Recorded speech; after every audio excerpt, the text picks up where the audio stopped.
At breakfast, my husband threw a glass of orange juice on my face when I refused to transfer the penthouse ownership. A cool stream of liquid trickled down my cheek, but I didn't flinch. The only sensation was a chilling cold spreading from the very core of my being where a warm heart once resided, now frozen solid. I didn't react, didn't startle. Just looked directly into the furious eyes of the man I had called my husband for 15 years. It wasn't the first time he had revealed his cruelty, but this was the moment when everything became crystal clear. A terrifying stillness settled over me, a strange calm before the storm. Before I decided I would never let him hurt me again. My life as Vivian, 39-year-old senior financial management consultant at Horizon Financial Group in the bustling heart of Boston, was, on the surface, a tapestry woven with threads of success and enviable stability. Beside Daniel, my husband, and a renowned surgeon at the prestigious St. Jude Medical Center, we embodied the quintessential power couple. Our sprawling penthouse, perched high above the city, offered breathtaking panoramic views of the Charles River, a constant reminder of our perceived prosperity. Annual, meticulously planned, extravagant trips to places like the sun-drenched Amalfi Coast or the serene, ancient temples of Kyoto painted a picture of a life devoid of worries. Our careers, both demanding and highly rewarding, seemed to solidify, ours standing a testament to years of dedication and hard work. I had poured my entire adult life, from the grueling, uncertain days of my early career to achieving my current esteemed position, into building this shared existence brick by painstaking brick alongside him. We had faced and overcome numerous adversities together, navigating the relentless pressures of our high-stakes professions and weathering the unpredictable storms of market fluctuations. I truly believed our love and unwavering commitment formed the bedrock upon which our beautiful life rested. It was a belief I held as sacred as the wedding vows we exchanged years ago, under the whispering canopy of an ancient tree in a quaint, ivy-clad church garden. I truly believed then that love, true love, possessed the power to transcend all. Yet, beneath that meticulously polished veneer, like a hairline crack invisible to the casual observer but steadily widening within the foundation, subtle signs of instability had begun to manifest themselves long before I chose to acknowledge them.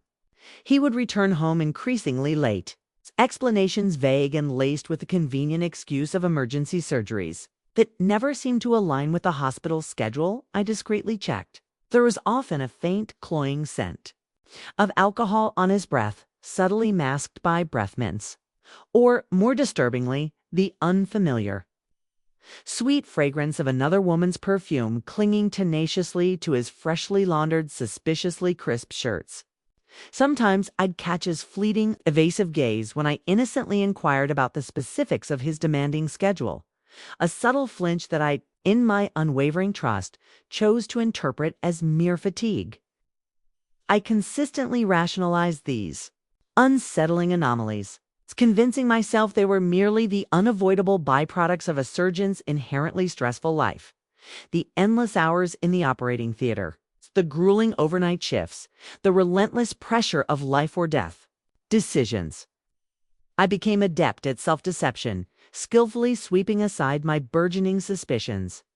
In an attempt to fill the growing void, I immersed myself deeper into my own work, embracing new, challenging projects, throwing myself into the meticulous redecoration of our luxurious apartment. I clung desperately to the fervent belief in the grand, enduring love he had promised me, to the sanctity of the vows we had exchanged. I was, in essence, a woman in denial, orchestrating an elaborate symphony of normalcy while the discordant notes of deceit began to hum beneath the surface of our seemingly perfect life.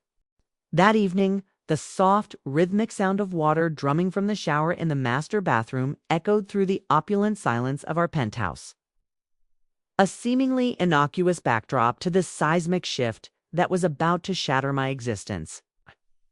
Tiny, almost imperceptible ping emitted from his phone, left carelessly on the polished nightstand. I had never, in our 15 years of marriage, been the kind of wife who would invade her husband's privacy by checking his phone. Trust, to me, was the sacred cornerstone of our union, something I fiercely protected and held above all else. But intuition, that raw, primal instinct that whispers truths you only believe when the pain cuts deep enough to override all logic, pulled me from my seat as if by an invisible thread. The screen illuminated, bathing the luxurious room in a cold, artificial glow. The notification, chilling in its stark simplicity, punched the air from my lungs. Table 4-2 confirmed at the Sapphire Room. Friday at 7 p.m., window seat as requested. She'll love it. I stood utterly frozen, suspended in a void of disbelief. The Sapphire Room, a name whispered with reverence in Boston's elite circles, was one of the city's most exclusive and expensive fin-tining establishments. It was the very place Daniel and I had once meticulously planned to celebrate our 10th wedding anniversary, a grand gesture that had been abruptly canceled because of his urgent medical conference that year. I had never set foot inside its hallowed doors, yet now he was not only planning a romantic evening there, but he was doing so for someone else. My hand, seemingly disconnected from my conscious mind, moved before my brain could even register a thought of restraint.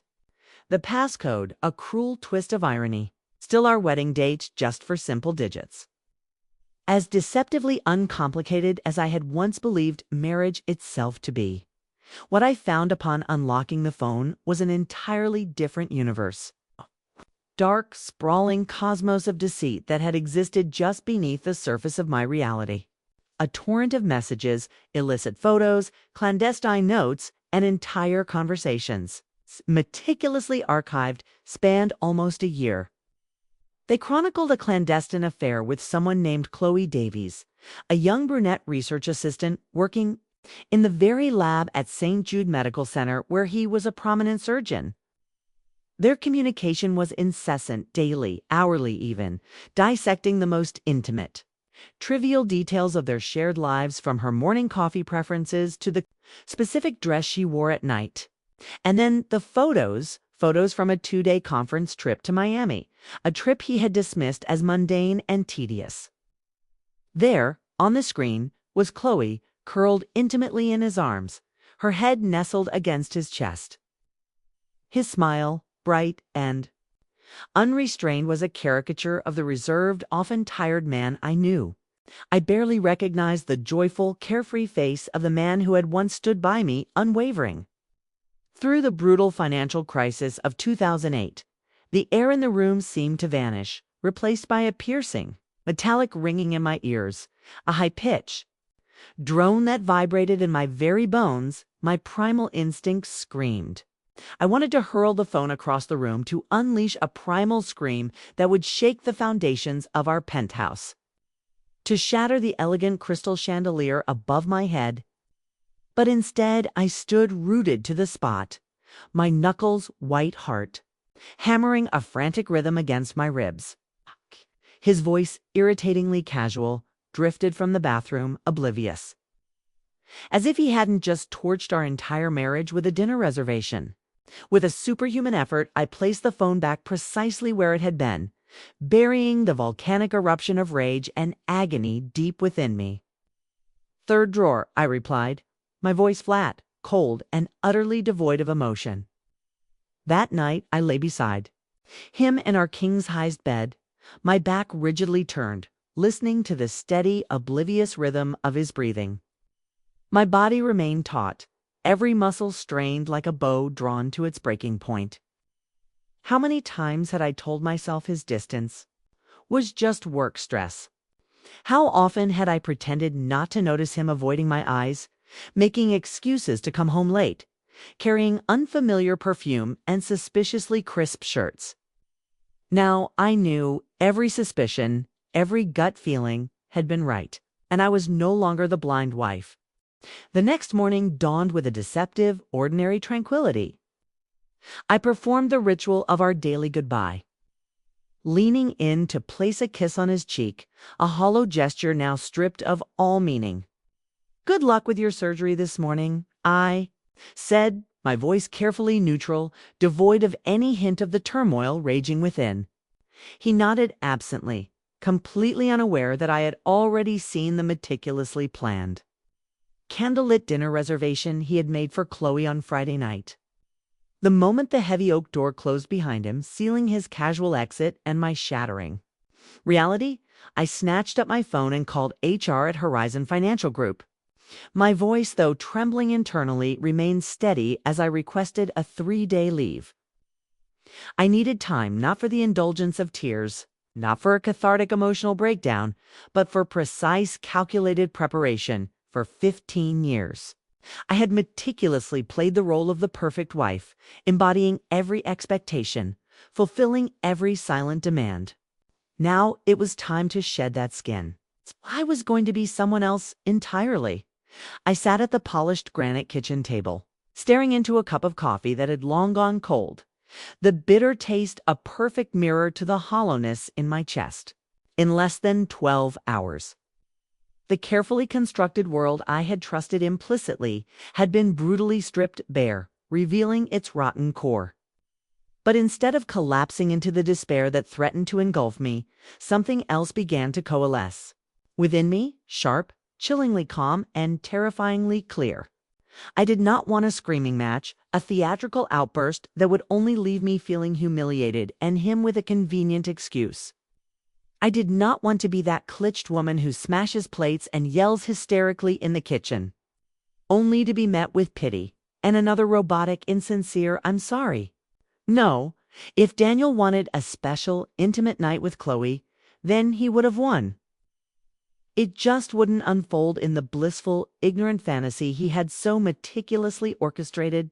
My fingers, guided by a new, cold precision, redoubled his email and meticulously cross-referenced his digital calendar. His planning was almost comically thorough, as if he never once conceived the possibility of discovery. The entry for Friday at 7 p.m. at the Sapphire Room was emblazoned with explicit notes. Window seat. Soft lighting, pre-arranged wine. A perfect clandestine evening crafted for two individuals who believed they had nothing to hide, except, of course, their unsuspecting spouses. Next, I used his firm's employee directory to search for Chloe's full name.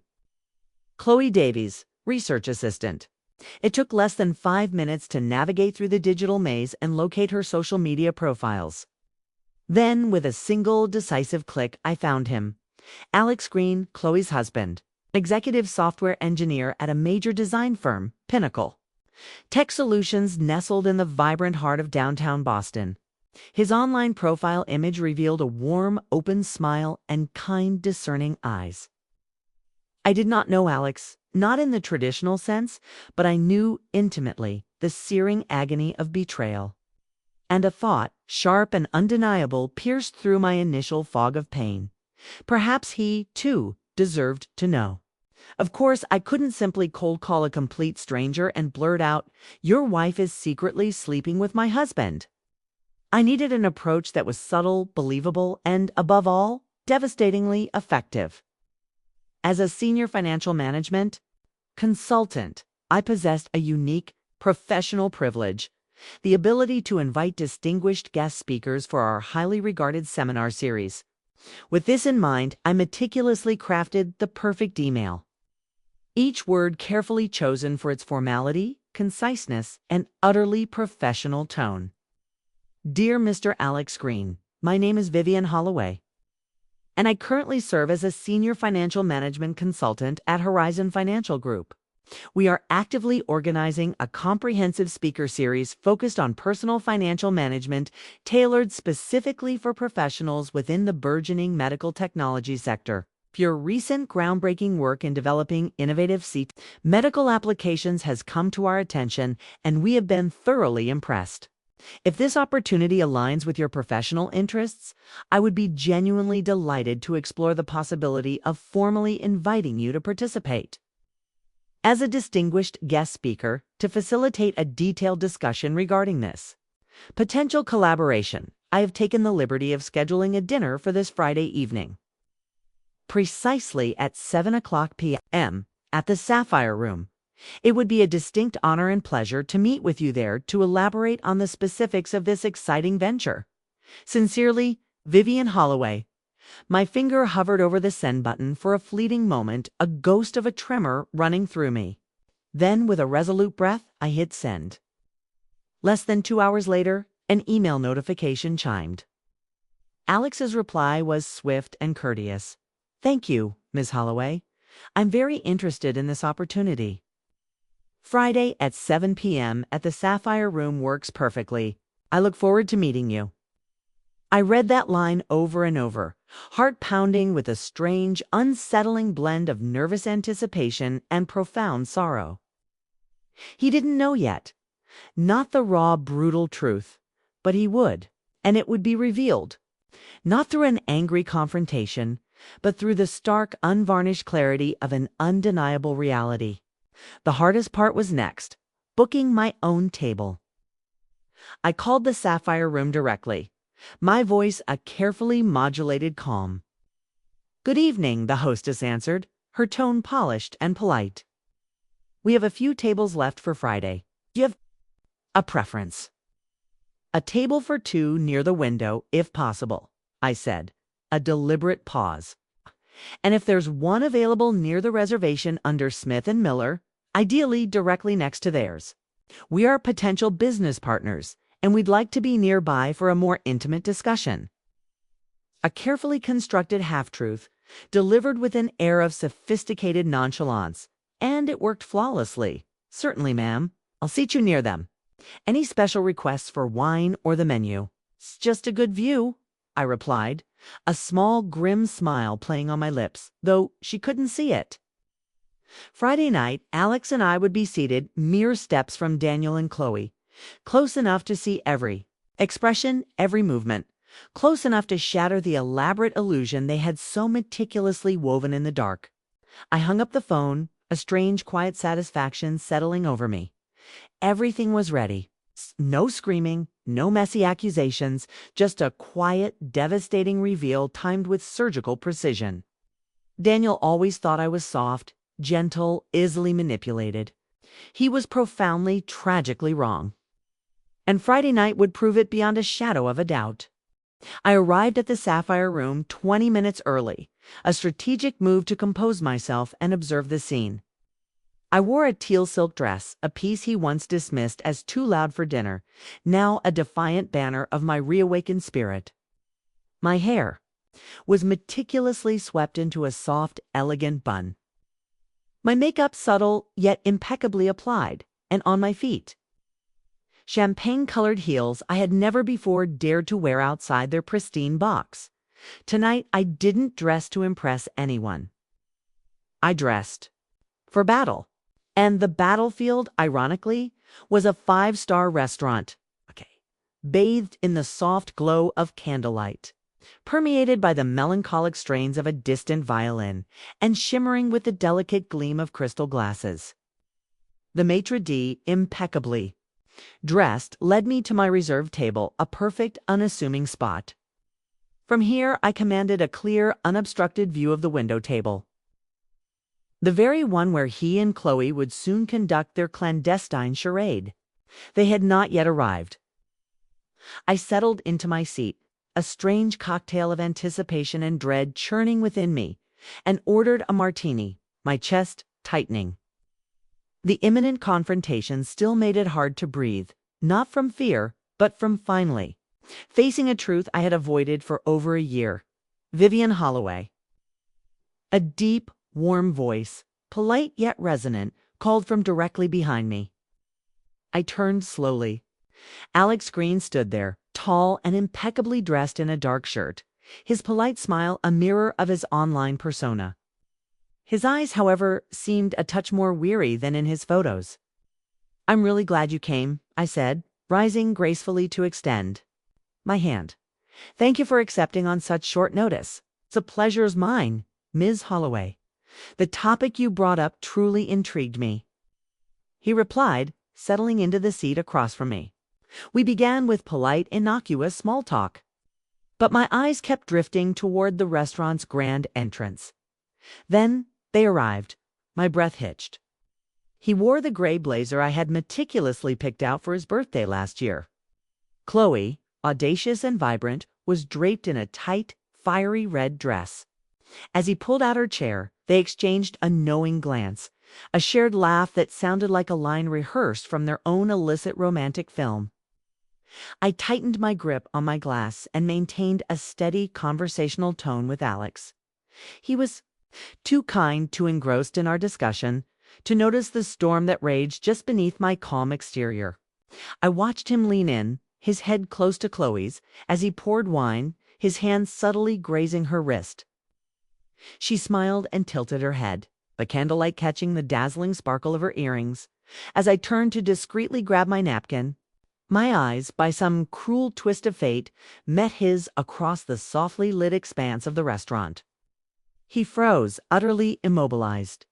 His wineglass, precariously balanced, nearly slipped, saved only by the swift, practiced hand of a passing waiter. Chloe, sensing his sudden rigidity, followed his gaze, and her eyes widened as they landed on me. Before they could even register a reaction, I smoothly turned back to Alex. "Excuse me for a moment," I said softly. "I need to use the restroom." On my deliberate, unhurried walk to the ladies' room, my mind, sharp and clear, meticulously planned each subsequent step. I wanted the truth laid bare, cold and utterly undeniable. As I emerged from the restroom area, a sense of cold, unwavering resolve settled over me. And then, as if orchestrated by an unseen force, I walked directly into Chloe. She froze, her eyes widening in recognition. "You're Vivian, right?" Voice was barely above a whisper, laced with a tremor of dawning fear. I nodded slowly, my gaze unwavering, holding hers. "And you're the one holding hands with my husband under the table while your husband is sitting less than 10 steps away?" Her face, already pale, drained of all color. "Please, not here," she pleaded. "Why not?" I tilted my head slightly, my tone remaining eerily calm. "Isn't this the perfect place?" "I don't want your excuses." But Alex deserves to know, doesn't he?" My eyes flickered toward my table, where Alex was looking around with concern. "He deserves to know who his wife is really having dinner with." Chloe spun around as if to make a frantic escape, but it was too late. He was already standing directly behind her, his face a ghostly white. "Vivian, what are you doing here?" he demanded. I looked at him, then called out, "Alex, could you come here for a second?" Alex approached, his eyes narrowing, focused. "What's going on?" he asked. I looked him squarely in the eye. "Alex, this is my husband, Daniel.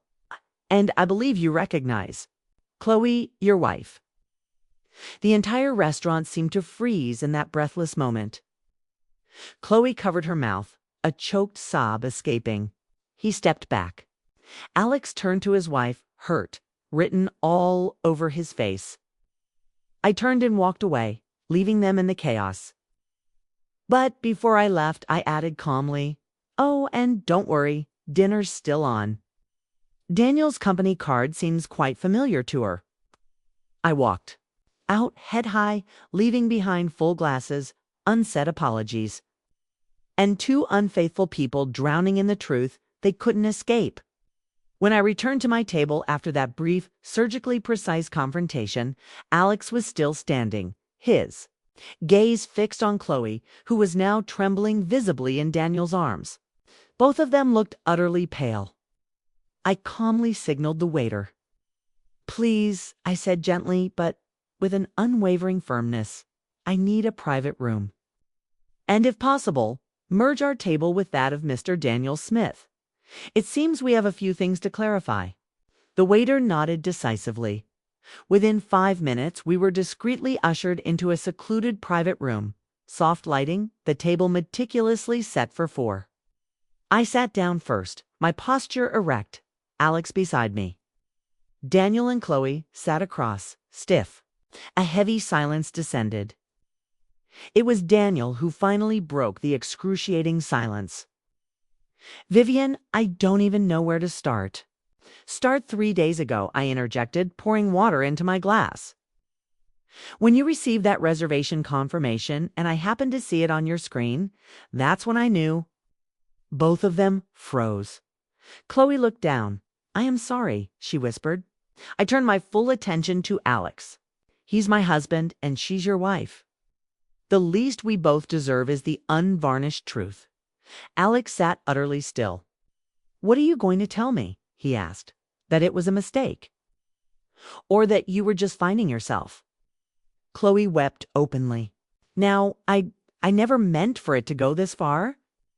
I felt lost, unappreciated at home. Daniel, he listened to me. I listened to Chloe, Alex retorted, his voice gaining strength. I spent entire weekends meticulously reworking your office layout because you said you wanted a space that inspired creativity. I believed that. Daniel turned to me, his voice trembling. Vivian, I know I messed up. I destroyed the most valuable thing in my life, but please don't let this be the end. I offered a smile, not a gentle one, but the kind of smile that belongs to someone who has weathered an unimaginable storm and emerged with nothing left to lose. Daniel, the end didn't begin tonight, I stated, my voice unwavering. It began the very moment you looked at Chloe the way you used to look at me. That's when you decided that our wedding vows were just empty words, not a sacred commitment. He slowly lowered his head. Chloe turned away, fresh tears falling freely, with deliberate movements. I pulled a hotel keycard from my purse and placed it squarely on the table. I'll be staying at the Beacon Hotel across the street tonight, I announced. You're welcome to go home if you still have the nerve. I'll return Monday morning. It would be best if you weren't there by then. He panicked. Vivian, please don't do this. I'll do anything to fix it. You can't fix a house that's rotten at the foundation, Daniel, I replied.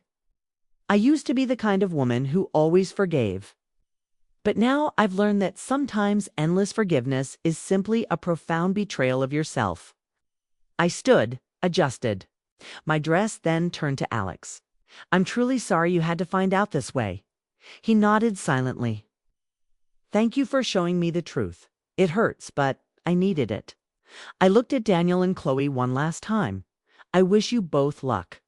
Not because I forgive you, but because everyone pays for their choices sooner or later. I walked out of the sapphire room without a single backward glance. The sharp echo of my heels on the stone path slicing through the still night air of the upscale district. In my hand, I clutched a small evening bag. Within it, the key to room 1203 at the Beacon Hotel, a suite overlooking the dazzling lights of downtown Boston. Lights that never truly go out, even when the heart has. When the front desk greeted me with a professional, practiced smile and handed me the key card, I simply nodded. Inside the luxurious room, I locked the door.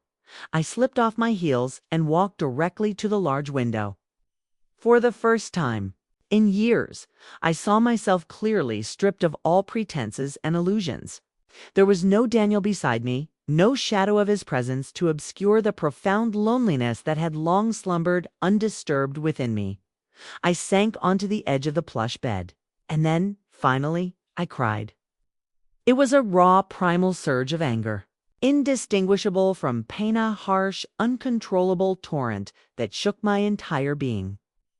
I cried for the 15 years of my youth, for the countless nights spent waiting by the door, for the insidious lies meticulously wrapped in flowers and wine. I cried for all the times I genuinely believed I was loved, when in truth I was simply being slowly, methodically replaced by something younger, newer, and ultimately more temporary. I don't know how long I sat there. I only know that when a soft knock came at the door, I was still clutching a pillow to my chest, my eyes burning. I walked over and peered through the peephole. It was Alex. I opened the door slightly. He stood there, tall in a long coat, his hair slightly tousled, and the deep lines of exhaustion etched clearly across his face. "I'm sorry to bother you, Vivian," he said. I didn't know where else to go." I opened the door wider. "Come in, Alex." We sat in two large armchairs by the window. Outside, the steady stream of car lights continued to flow, a stark reminder that the world had not, in fact, cracked wide open tonight, despite these seismic shifts in our own lives. Alex was silent for a long moment, then let out a deep, shuddering sigh. "I still don't understand how you knew everything," he began, "and how you managed to sit through dinner like that, so incredibly composed." I gave a soft, almost imperceptible laugh. "I didn't sit still, Alex," I replied. "I waited for the right moment." Some truths, if you let someone else say them, they lose their weight. I wanted the truth to hit them with its full, unadulterated force. He nodded slowly. "Thank you for that. Thank you for not letting me keep living in a lie." We talked then, like two strangers who had unexpectedly found themselves sharing the same profound, gaping wound. He spoke of Chloe. I, in turn, spoke of Daniel. We were both tragically, devastatingly wrong. "I think I'm going to file for divorce, Alex," I said, my voice hollow. Alex looked at me unsurprised. "I don't think I can live with someone who can pretend that well either, Vivian." I met his gaze directly. "I'm not angry at Daniel anymore. Anger, I've learned, doesn't last forever. But there's one thing I know for sure. I will never, ever allow myself to stay in a relationship that chips away at my self-respect, day by day." He remained silent for a beat, then quietly said, "You're stronger than I thought, Vivian." "No," I replied. "I'm just the last one willing to look at the truth, Alex." That night, Alex stayed in a separate room in the same hotel. Before he left, he looked at me and said, "If you need a friend to get through this, I'm here." I nodded. "Thank you, Alex. Tonight, I think you understood me better than my husband did in over a decade." After he left, I stood watching his tall figure disappear down the long hallway. In that moment, I didn't feel a surge of overwhelming strength, but I felt lighter, as if for the first time in years. I had finally set down a heavy, overflowing suitcase filled with stones, a crushing burden I had been dragging for far too long. Daniel could beg, he could promise the moon, he could write hundreds of eloquently crafted apology emails. But my heart had unequivocally closed to him the very moment I saw the way he looked at Chloe, the way he once, and only once, looked at me. And in that newfound lightness, I knew with absolute clarity that I didn't need anyone's permission to move on. I would walk forward on my own, with the very same feet that had carried me through every storm. The following morning broke with a deceptive, almost tender quality. I left the Beacon Hotel while the city of Boston was still gently swaddled in a soft, ethereal fog. I returned to the house where Daniel and I had shared 15 years of our lives, not with any lingering hope of reconciliation, but with a singular, resolute purpose: to meticulously clear out what remained, physically and emotionally, of a marriage that had, in truth, silently ended long ago. He was already waiting for me in the living room, a pathetic figure slouched on the opulent sofa. His hair was disheveled, his eyes bloodshot and swollen from a night of restless despair.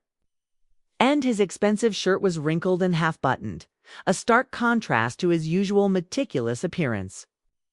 The moment I walked through the grand entrance, he sprang to his feet. "Vivian, we need to talk," he stammered. His voice cracked and raw. I calmly set my purse down on the polished console table. "Then talk, Daniel," I replied, my voice flat, betraying no emotion. "I know I messed up," he began. "I know I betrayed you, and there's no excuse for it. But we can get through this, Vivian. I'll do anything. Counseling. I'll cut off all contact with Chloe. I already told Hersky left the city this morning. I cut him off." He froze. "What?" "I heard from one of her coworkers," I stated. "Chloe quit her job and moved back to Santa Barbara this morning. Apparently, she couldn't handle the office finding out about her little arrangement." He sank back onto the sofa, burying his face in his hands. You told everyone, he rasped. Not out of revenge, Daniel, I clarified, but because I refuse to live in the dark. I called your mother, Mark and Jenna, even your college friends, the ones you always tried so desperately to impress. I told them exactly what happened. That you cheated on me for nearly a year, hiding it behind fake meetings, disguised work emails, and stolen kisses shared with another woman while I, your wife, was cooking dinner, waiting patiently for you to come home. He shook his head violently, panic rising in his eyes. You've destroyed my reputation. You know what the hospital will think? What my friends will say? I laughed then, a bitter, hollow sound. You care more about your reputation than our marriage, Daniel? Let me remind you, you destroyed it, not me. I merely stopped protecting the elaborate mask you so carefully constructed. He stepped closer, attempting to grasp mine. Vivian, please, don't do this. I love you. I really do. I took a deliberate step back. Daniel, love cannot survive in the shadowy depths of lies. If you truly loved me, you wouldn't have whispered baby to someone else while still holding me in your arms at night. He collapsed to the floor, his shoulders shaking with sobs. She meant nothing. It was a mistake. No, Daniel, I countered. It was a series of deliberate choices. You had countless opportunities to stop, but you didn't. And now I won't either. His voice cracked. If you leave, you'll ruin my life. No, Daniel, I said, my eyes locked on his. I'll save mine.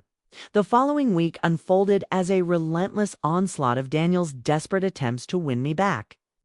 My phone buzzed incessantly.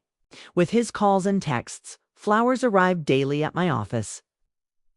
And he even sent a 4-page email detailing his supposed journey to clarity. I never replied. I had heard enough apologies in my life.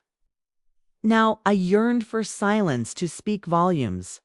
With a clear head, I hired a sharp divorce lawyer and officially filed for divorce. 3 weeks later, a close friend happened to spot Daniel and Chloe at a cafe in the suburbs. They didn't look radiant, not anymore. 2 days after that, his last message arrived. I tried to move on with her, Vivian, but there's nothing left. She doesn't smile at me anymore, and I don't see you in her eyes. I didn't respond. A few days later, saw that he had deactivated all his social media accounts and had temporarily stepped down from the board at work for personal reasons. The man who had once lived for appearances was now forced to face himself, stripped, bare, with nowhere left to hide. Spring arrived earlier than usual that year. I noticed it one Saturday morning when the golden sunlight poured through the large windows of my new apartment. I was making coffee when my phone rang. It was Alex, coffee at Tanner's. He asked simply. I glanced at the clock, 9:12 a.m. Give me 15 minutes, I replied, smiling.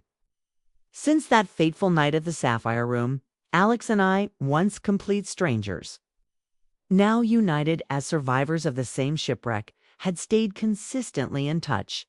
It began with cautious daily check-in texts, evolving into regular weekend meets. There was no pressure, no unspoken expectations, just two individuals who had lost everything. Slowly, painstakingly learning how to navigate the world again. Side by side, that morning, he was already waiting at our usual table at Tanner's. His notebook open and 2 lattes perfectly brewed were already placed on the table. I guessed right, didn't I? He smiled, sliding one of the steaming cups toward me. I'm starting to think you're the only one who remembers what I like, I quipped. He chuckled. We both laughed then, not the painful, bitter kind of laughter from before, but something lighter, calmer, filled with a shared, quiet understanding. How have you been, Alex? I asked. Officially finalized the divorce last week, Alex said, nodding. Chloe didn't say much, just left a short, rather poetic note. I'm sorry for making you lose faith in love. I looked at him, and did you? Alex, did you lose faith? He thought for a moment, then met my eyes directly. No, Vivian, 'cause I'm learning to believe again. From scratch, yes, but this time not in grand promises. This time I'm learning to believe in small, consistent actions. His answer left me quiet.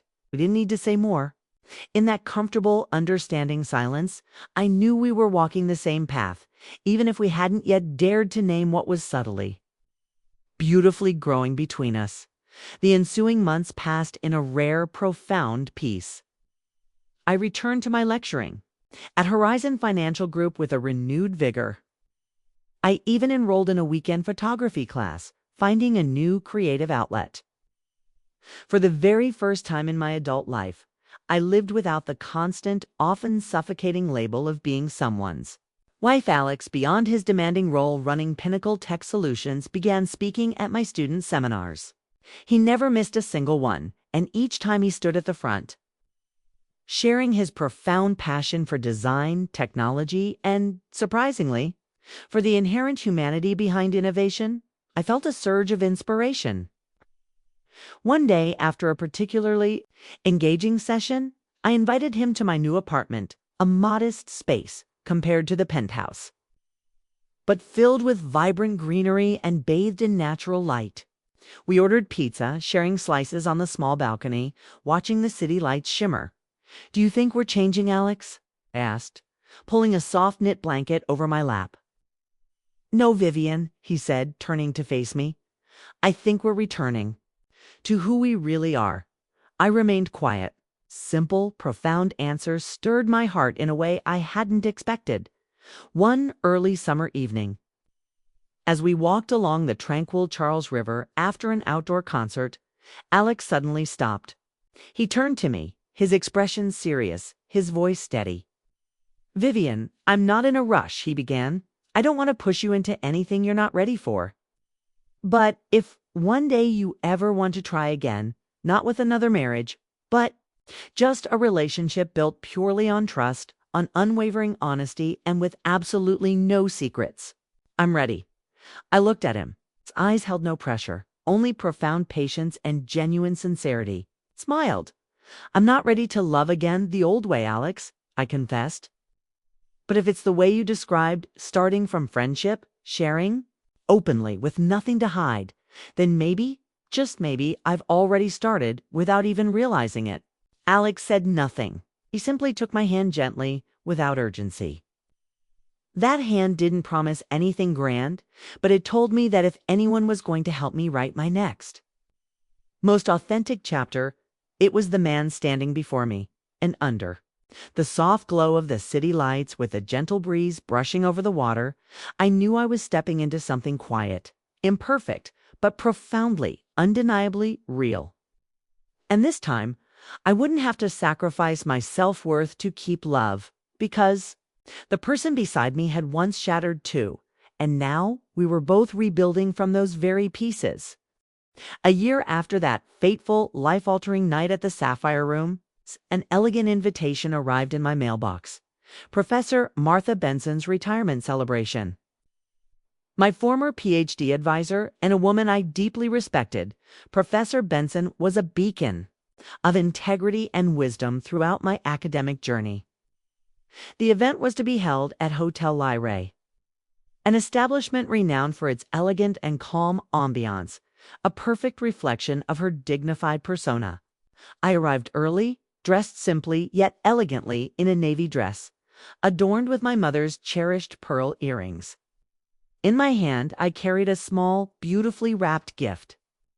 I expected nothing more than a quiet evening of intellectual conversation. But the moment I stepped into the grand ballroom, a gaze instinctively sought out a familiar figure. Daniel Dott. He was thinner, a scattering of gray at his temples, now more prominent.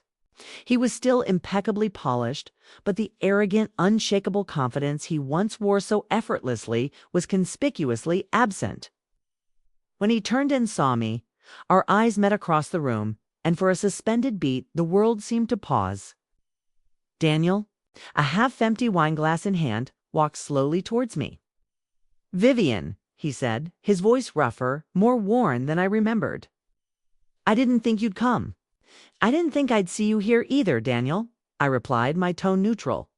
He offered a faint smile. Professor Benson is the last one still in touch with me after everything that happened. I nodded. She's someone who always sees the best in people, Daniel. Daniel looked at me for a long moment. Finally, he sighed, his eyes lowering.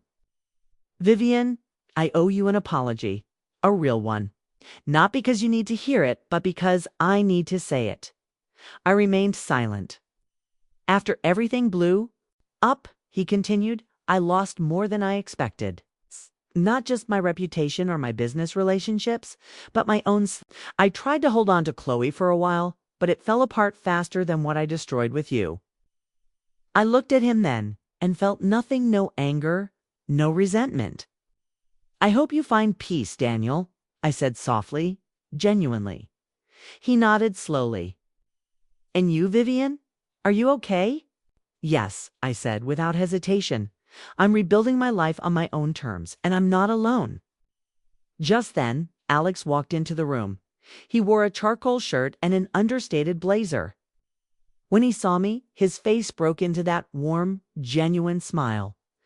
One I jokingly called the light at the end of the tunnel. Daniel followed my gaze and nodded when he understood. He's a good man, Vivian, Daniel said. You deserve a fresh start. I placed my hand over my heart, once shattered, now miraculously whole again. Thank you, Daniel, I said sincerely. And so do you. Just start again only when you're truly ready, not when you're trying to hurt anyone else. Daniel stepped back, a symbolic gesture of giving me space. That night, Alex and I sat side by side at the celebration. We chatted effortlessly with old friends, posed for photos, and shared a slow dance under the soft, golden lights of the ballroom. There were no grand declarations, no scripted plans for a far-off future, just the quiet, honest presence of two people who had once fallen apart and were now meticulously rebuilding their lives. Not from scratch, but from cracks healed with time and trust. As we left the party, I held Alex's hand, his fingers warm and reassuring, and looked up at the vast, star-studded sky. You know, I said softly, there was a time I truly thought betrayal was the end of everything. Alex gently squeezed my hand. And now, he replied, I think it was just a break. A necessary pause.